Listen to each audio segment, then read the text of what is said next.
Cheers. And welcome to Writerly Witterings again. Good to be back. This video has been thought up by Jeffrey Gaskins a couple of weeks ago. I'd like to say thank you, Jeffrey. He said, I'd love to see a follow-up video with your reflections on the handwriting project. I found it quite fascinating with the observations about differences between keyboarding and handwriting, relative to how your ideas flow, and all that sort of stuff. So, I thought, yes, it's about time I did do an update on the project.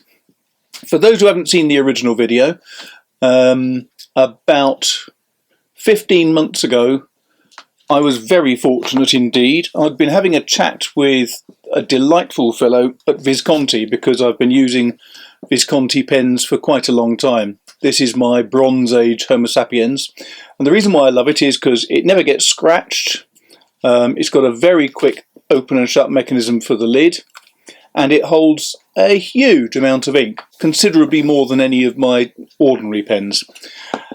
And I happened to get a chance to speak with Dante Del Vecchio, who created the firm Visconti, and said that I was thinking seriously about handwriting my next book. And he said, that's a brilliant idea. He didn't say it in quite that accent, but delightful fellow that he is. He said, I'll tell you what, I'll design you a special Homo Sapiens. And he made this for me.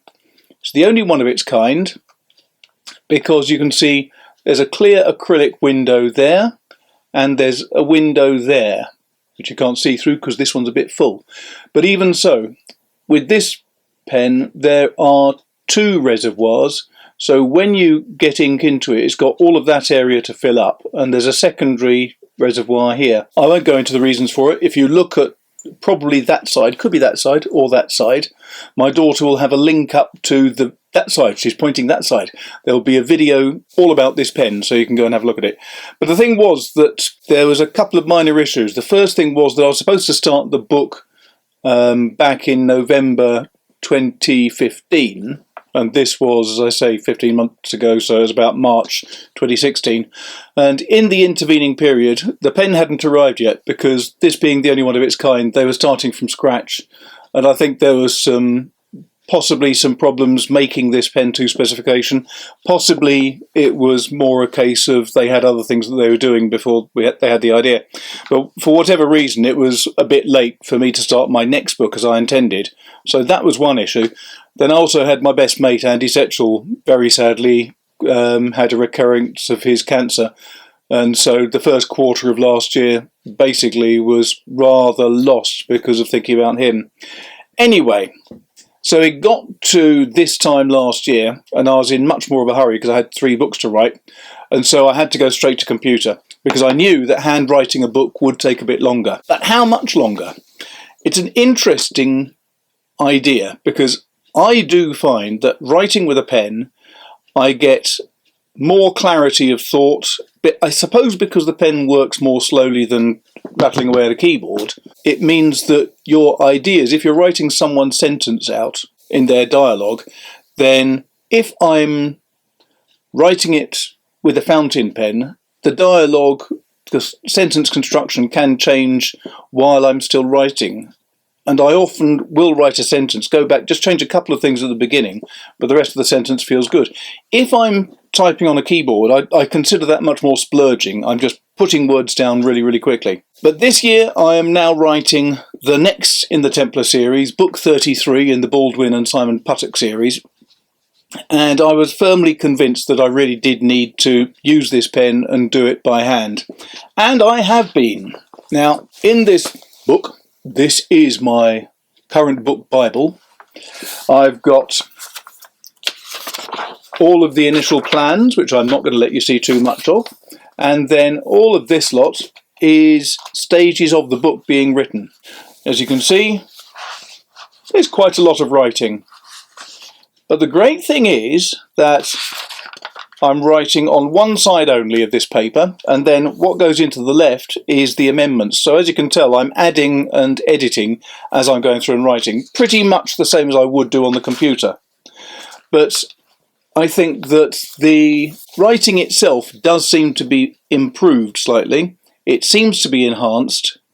It is taking longer to produce the first draft, but the good thing is that the second draft will be when I actually key it all onto the computer.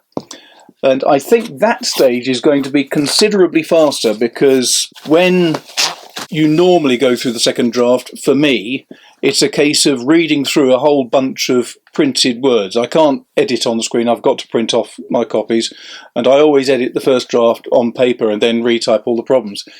With this, the second draft is actually going to be when I type it on the computer.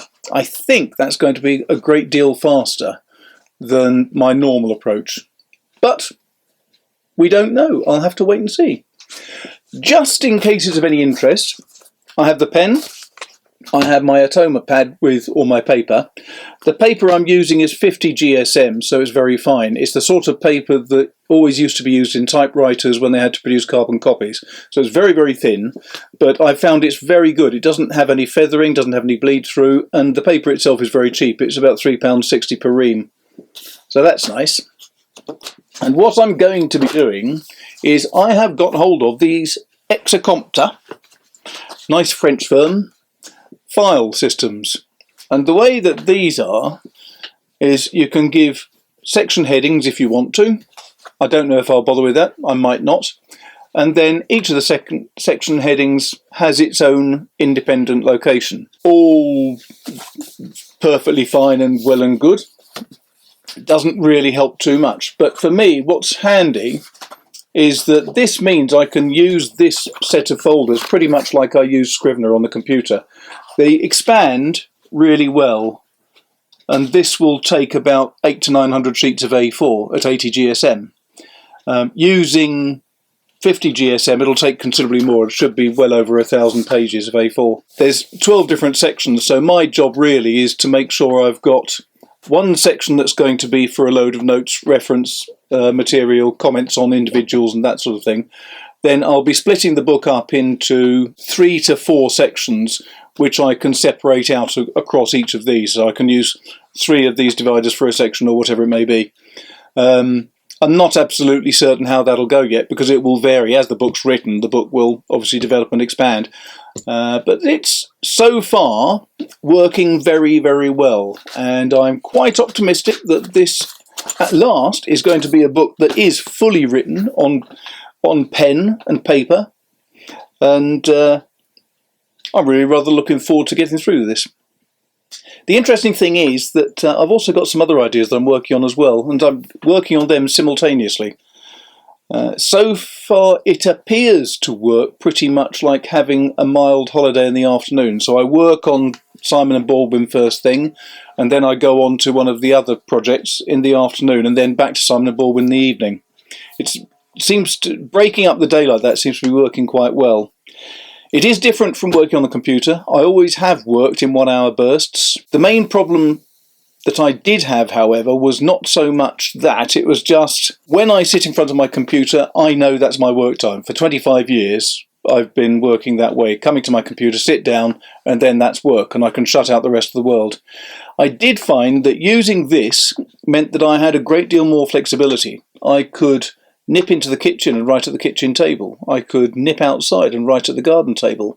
I could take a notebook and sit in a cafe if I was that way inclined, which is actually why I was so god-awful at writing anything last year, I think, because there were too many distractions. I had the distraction of picking a workspace. I had the distraction of deciding what I was going to write, but knowing that I could go anywhere at all meant that I never had the focus and the concentration that I need.